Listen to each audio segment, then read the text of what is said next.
દરેક વૈષ્ણવ માટે ખાસ કહું છું કે જેમને ત્યાં સેવા બિરાજે છે એ જ્યારે તમે અપરસ કરો અને તિલક ચરણામૃત થઈ જાય ત્યારે ખાસ આ 2 મિનિટનો ક્રમ ખાલી રાખો.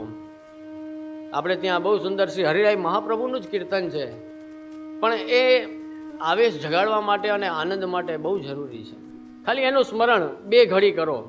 દરરોજ જ્યારે સવારે સેવામાં જાઓ ને ત્યારે અપરસ કરીને સૌથી પહેલાં તિલક ચરણામૃત લઈ લો ત્યારે એ ગણગણવાનું ચાલુ થઈ જાય અને પછી જુઓ એ સેવાનો આનંદ કેવો આવશે તમને. ભૈરવમાં આપણે ત્યાં એ કીર્તન છે, જય જય શ્રી વલ્લભ,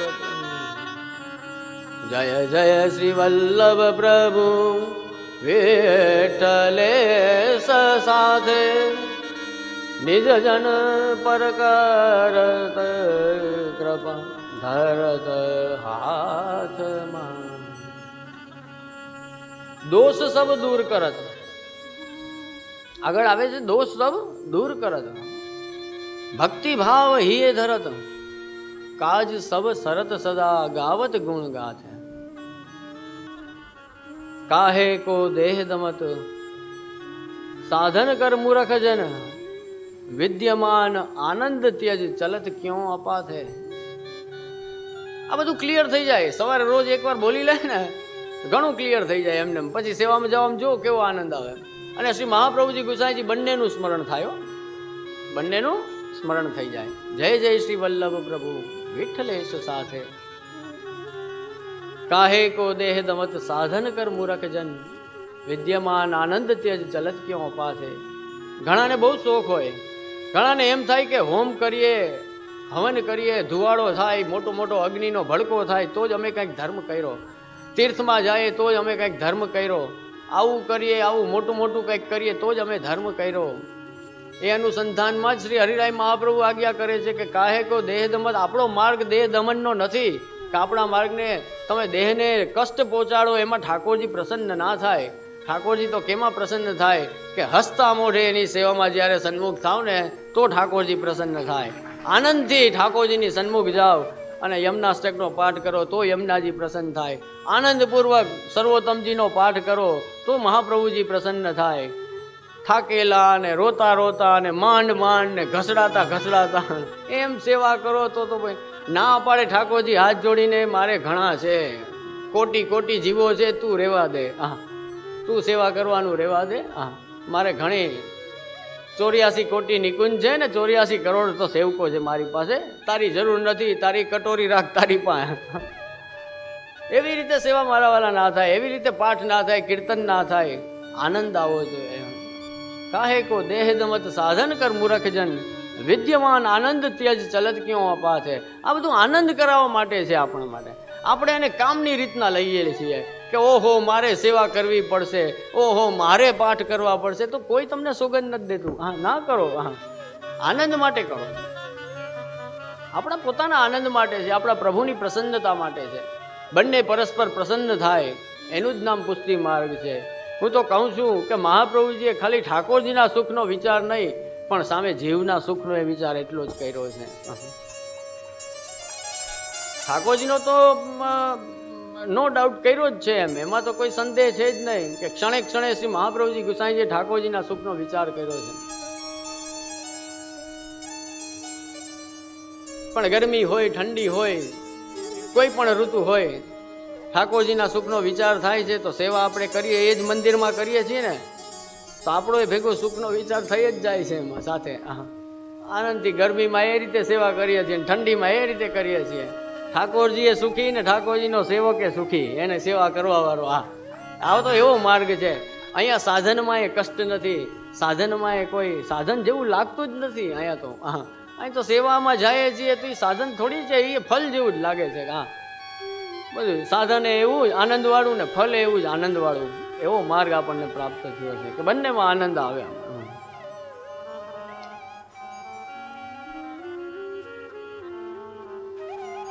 આગળ કહ્યું છે કે બહુત દિના ભટકત ફિર્યો, કછું ના આયો સાથ. શ્રી વલ્લભ સુમર્યો તબે પર્યો પદાર્થ હાથ.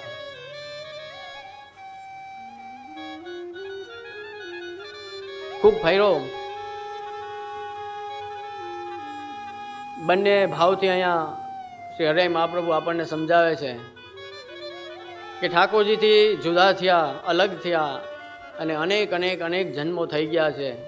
આપણે સહસ્ત્ર પરિવત્સર કહીએ છીએ ને, હજારો વર્ષોથી આપનાથી અલગ થઈ ગયેલો હું જીવ છું.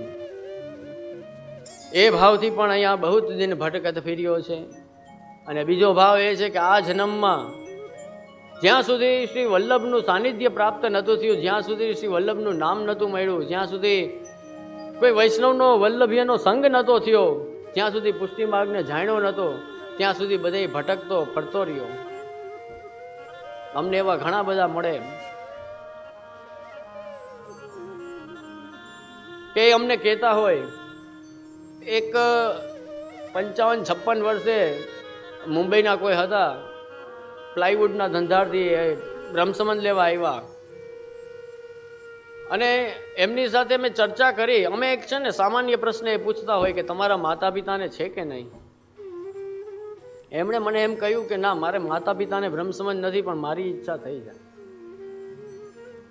પછી મેં એની સાથે સંવાદ કર્યો, થોડી ચર્ચા કરી અને ચર્ચા કર્યા પછી મને એમ થયું કે ના ના, આને બ્રહ્મસંબંધ આપવું જોઈએ. કારણ કે એટલી રુચિ ઠાકોરજીમાં, કૃષ્ણમાં અને મહાપ્રભુજીના માર્ગથી એટલો પરિચિત હતો. મેં એમને એક પ્રશ્ન પૂછ્યો કે ભાઈ, તમે 55 વર્ષ નીકળી ગયા, ત્યાં સુધી કેમ વિચાર ના આવ્યો બ્રહ્મસંબંધનો? હવે તમે આ બ્રહ્મસંબંધ લેવા આવ્યા? મને કે અત્યાર સુધી લગભગ દુનિયાના જેટલા વિચારકો, ઉપદેશકો અને ધર્મો અને સંપ્રદાયો હતા ને, બધું વાંચીને બેઠો છું. હા, બધું વાંચી લીધું, બધું જોઈ લીધું. હા, એ બધું જોઈને હવે અહીંયા આવ્યો છું. અને પછી મેં શ્રી મહાપ્રભુજીને વાંચ્યા, પછી એમ થયું કે આના જેવો તો કોઈ માર્ગ થાય જ નહીં. હા, અને આપ્યું, મેં હસતા મોઢે આપ્યું બ્રહ્મસંબંધ. નહીં તો બ્રહ્મસંબંધ દેવામાં હવે અમને બહુ એટલો બધો હરખ નથી થતો. હા, કારણ કે ઓલા ખૂબ લઈ જાય ને, સેવા કરવી નથી ને, ખાલી બસ દઈ દ્યો બ્રહ્મસંબંધ. એટલે બહુ જ દિના ભટકત ફેર્યો, કછું ના આવ્યો હાથ. એટલે આ ભટકવા જેવું જ થાય. આમાં સાચી દિશા ન મળે તો આપણી બધી શક્તિઓ, આપણી પાસે જે કાંઈ છે એ બધું વેડફાઈ જાય, કાંઈ સાથે ન આવે.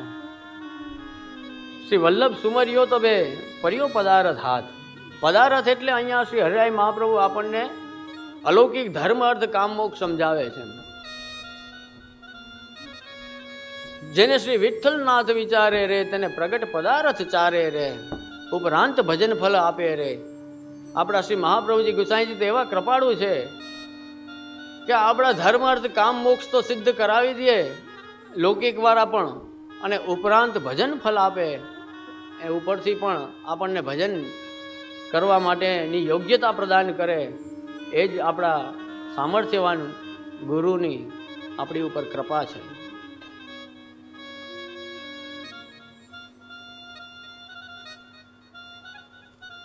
ચતુશ્લોકીમાં શ્રી આચાર્ય ચણેરે આપણા આ ચારેય પુરુષાર્થોને સમજાવ્યા છે.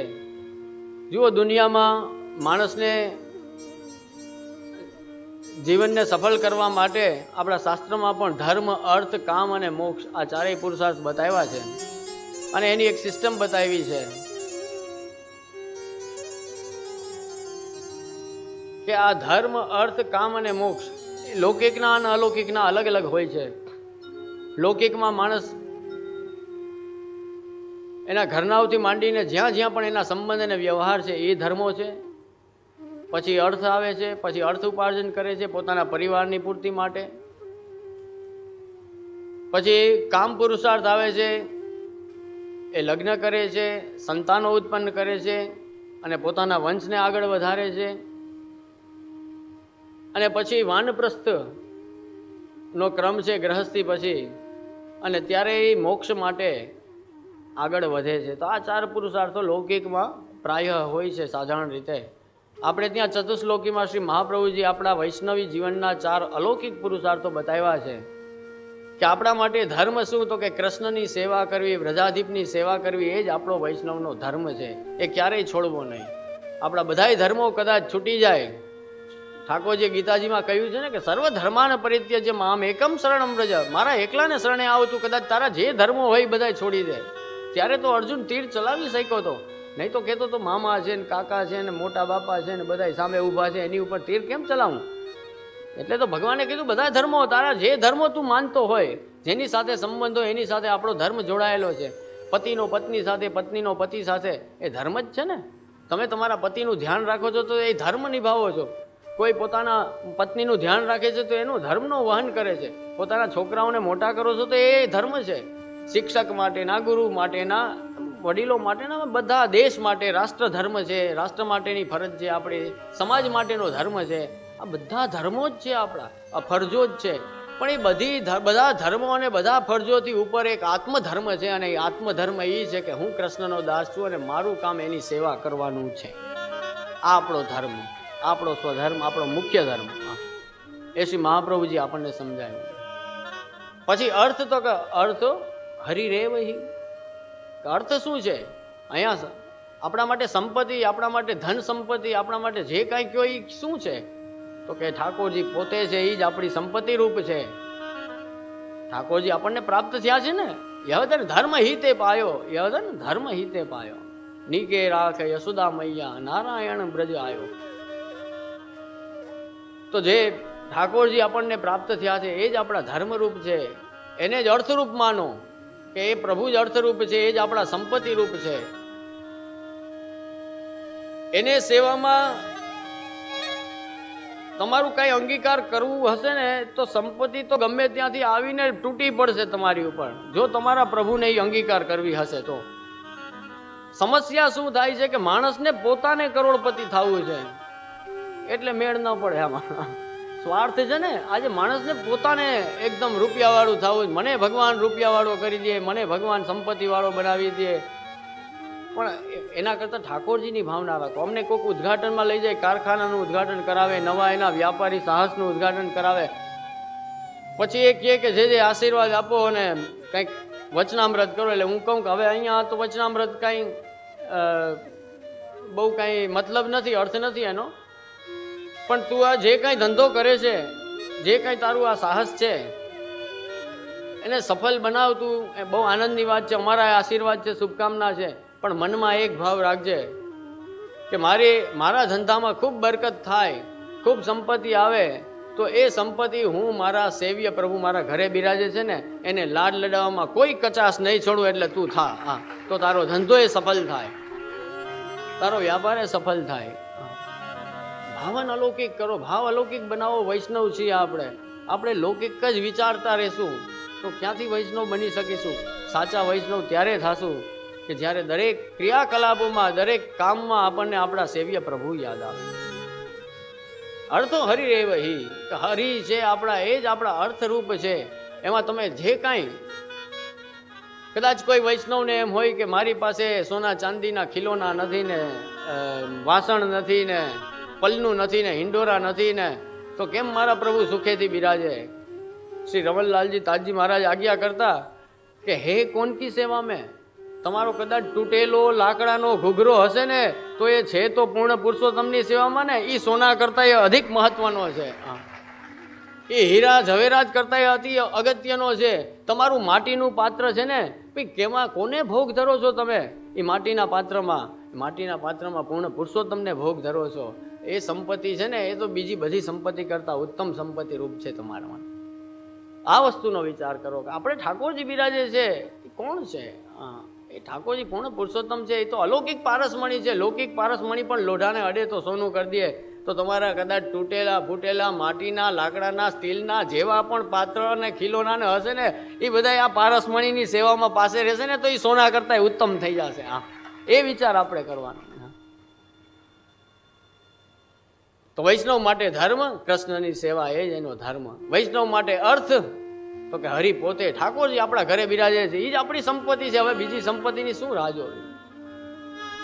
વૈષ્ણવ માટે કામ પુરુષાર્થ કયો તો કે એના દર્શનની લાલસા. જેમ વ્રજ ભક્તો રાહ જોતા કે વ્રજમાં હમણાં ઠાકોરજી પધારશે, આપણે સંધ્યા આરતી થાય ને ઠાકોરજી ગાયોને લઈને પાછા વ્રજમાં પોતાના ઘરે નંદાલયમાં પધારે, એની આખો દિવસ પ્રતીક્ષા વ્રજ ભક્તો કરતા હોય કે શ્યામ સુંદર હમણાં આવશે, હમણાં આવશે. એ ગોધુલી સમય આવે ને હરખ બધાને આવે, ઘરની બહાર નીકળી જાય, કોઈ બારીમાં આવી જાય, કોઈ રવેશમાં આવી જાય, કોઈ રસ્તામાં ઊભી જાય કે હમણાં મારા પ્રભુ પધારશે. અને એ સફેદ ગાયોના ટોળાની વચ્ચે મેઘશ્યામ પ્રભુ પધારતા હોય, એ દર્શન કરીને વ્રજ ભક્તો આનંદિત થઈ જાય. આખી ધોરી ધોરી ગાયોનું ટોળું છે અને એમાં વચ્ચે મેઘશ્યામ પ્રભુ વેણું વગાડતા વગાડતા પધારતા હોય. વ્રજની રજ આપના મુખારવિંદમાં લાગેલી છે અને એ દર્શન કરીને વ્રજ ભક્તો કે વાહ, ધન્ય થઈ ગયા અમારે, અને આ આંખો અમને આપી છે ભગવાને, આનંદ થઈ ગયો આ દર્શન કરીને. આ આંખોનું ફલ શું છે? તો કે કૃષ્ણના દર્શન કરવા.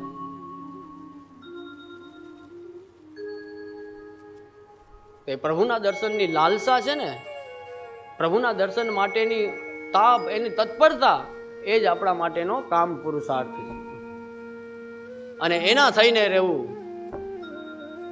કે હું તો કૃષ્ણનો છું, હે કૃષ્ણ, હે પ્રભુ, હું તો આપનો છું, આપનો દાસ છું. આપણે જે પંચાક્ષર બોલીએ છીએ કે હે કૃષ્ણ, હું તમારો છું, તમારો છું, તમારો છું, એવી ભાવના દ્રઢ થઈ જાય ને, અને પછી દરરોજ એમ કરો ને કે હે કૃષ્ણ, હું તમારો છું, તમારો છું, તમારો છું. એક દિવસ કૃષ્ણ એમ કહેશે કે હા, તું મારો છે, તેથી મોક્ષ.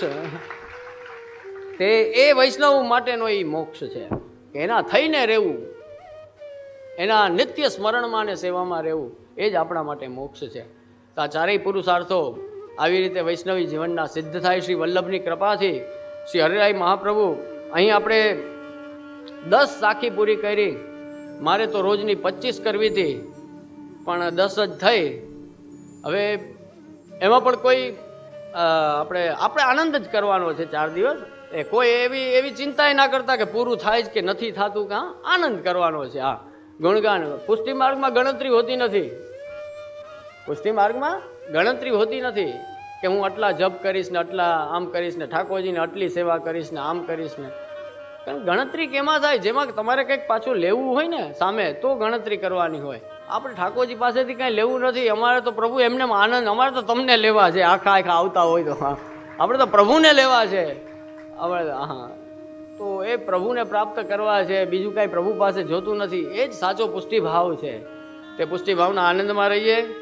આજનો સમય સત્સંગનો થઈ ગયો છે અને આજે ખૂબ ખૂબ આનંદની વાત છે કે મારા બંને પ્રિય અનુજો શ્રી વિશાલ કુમારજી અને શ્રી અક્ષય કુમારજી અને આદરણીય ફૂફાજી ત્રણેય પધાર્યા છે. આજે પ્રથમ દિવસથી જો ના આપણે મનોરથ કર્યો વલ્લભ સાખીનો, અને પ્રથમ દિવસથી જ જો વલ્લભકુલના બાળકોની કૃપા થવાની ચાલુ થઈ ગઈ. એટલે ખૂબ ખૂબ આનંદ થયો.